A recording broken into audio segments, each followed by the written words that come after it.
Today we're going to pick up with Brazil and our different regions. If you remember yesterday, we finished by watching the video of Rocinha, which is the largest favela of 200,000 people in Rio de Janeiro. So we're going to pick up where we left off yesterday. And our next slide here, you can see this is kind of a blurry picture, I know, but you can see how these favelas, these buildings, are still stacked right on top of each other. And I think the best way to put it is it almost looks like little cardboard boxes have just been like left by a flood. There's just you can't even see roads in this. They're so crazy and packed on top of each other. This one's a little bit better. You can see how the buildings are stacked one on top of each other here, and they're even different colors. Because remember in the video, the guy talked about how they buy rooftops. They don't buy houses. It's kind of interesting. Now continuing on, despite the poverty. Most people around the world associate Rio de Janeiro with its famous festival known as Carnival. Carnival takes place during the 4 days preceding Lent, and it's a period of 40 days of fasting and penitence before the Christian celebration of Easter. A year of planning, rehearsing dance steps, sewing costumes, and designing floats, culminates in 4 days and nights of music and dancing and all-out craziness. During Carnival, Brazilians take part in dance competitions and perform the samba, which is Brazil's national dance.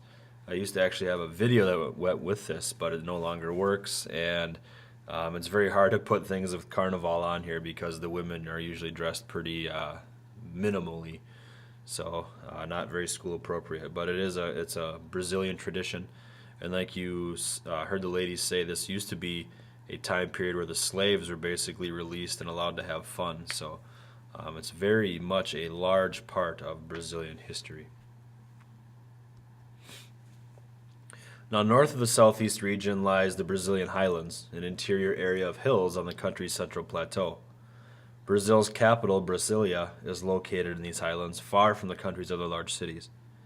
For years, overcrowded Rio de Janeiro was the capital of Brazil, but in 1956, the country was hoping to boost development of the interior and to draw people away from the crowded coastal cities, so the national government decided to build a new capital city 600 miles inland.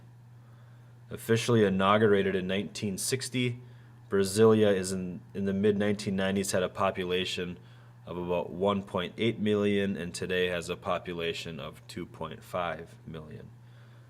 It's very unique as well in how they built this city. It was meant to be forward in progress, and so you may see it here. I don't know if you see the shape of the city, but this is actually, it can be one of two things. People have said it's shaped like a bird flying forward, and if you look, I'll use my mouse pointer, here are the wings, and here's the main part. The one that I like, though, and you can actually see the whole thing, is a bow and arrow. So this would be the arrow right here with the tip of the arrow. This is the bow part right here, and then people are pulling back on the strings, which are right here. So either way, it was definitely meant to signify the city going forward. Pretty cool. So what they did here is they wanted to make sure that people would come into the interior of Brazil, so they specifically put Brasilia on the inside of the country. Now, of Brazil's major regions, the largest and least explored is by far the Amazon River Basin. It spreads across more than half of the country. We have very moist trade winds that blow from the Atlantic Ocean that drop more than 80 inches of rain on the region each year. With heavy rainfall and constant temperatures of about 80 degrees Fahrenheit, the growing season never ends. And as a result, the Amazon rainforest is home to thousands of species of plants and animals, including orchids, palms, monkeys, jaguars, toucans. We also have piranha and dolphins that live in the river, which is definitely pretty cool. We can even find many medicines as well in the Amazon, and this is definitely an area that has been explored somewhat, but has a lot of cool things here. When we think of the tropical rainforest, typically we are brought to the Amazon River region. Now, only about 10% of Brazilians live in the Amazon basin, which includes about 200,000 Indians from over 180 different tribes. Although many Amazon Indians live in small groups, they are linked through broad trade networks. Brazil's original Indian population was much larger. When the Portuguese arrived in the late 1500s, between 2 and 5 million Indians were living in what is now Brazil. Over the years, many were killed by settlers or by diseases that Europeans brought with them, which we have talked about in the past with Mexico, which we'll talk about next year in United States history. Although medical science has improved life for many people, diseases still continue to pose problems for some of the groups. In an effort to improve access to the interior of the country, roads have been built across Brazil.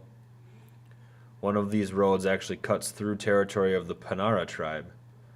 For the first time, the Panara people were exposed to diseases from the outside world. Lacking any natural immunity, the Panara population was devastated. In 2000, a Brazilian court issued a ruling that ordered the government to compensate the Panara. So to try to help to preserve Indian communities, the government has set up reservations.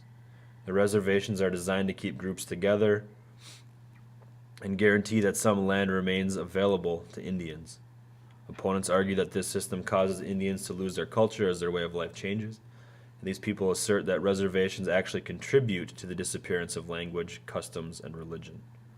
Over time, they fear many tribes will disappear as Indians become part of the country's majority culture. So, questions. First one, and I'm not going to answer these for you either. I want you to see if you can figure these out. What environmental and economic challenges exist in the Northeast? To give you a hint, I want you to think back to the Sortayo. I also want you to think about how has urbanization affected the Southeast region. Third question.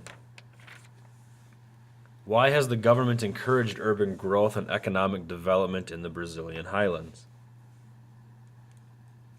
And finally, what are the main characteristics of the Amazon River Basin ecosystem? I will definitely ask you these questions when I come back on Monday, so hopefully you can find the answers to those. Feel free to look in your book. The section starts on page 255.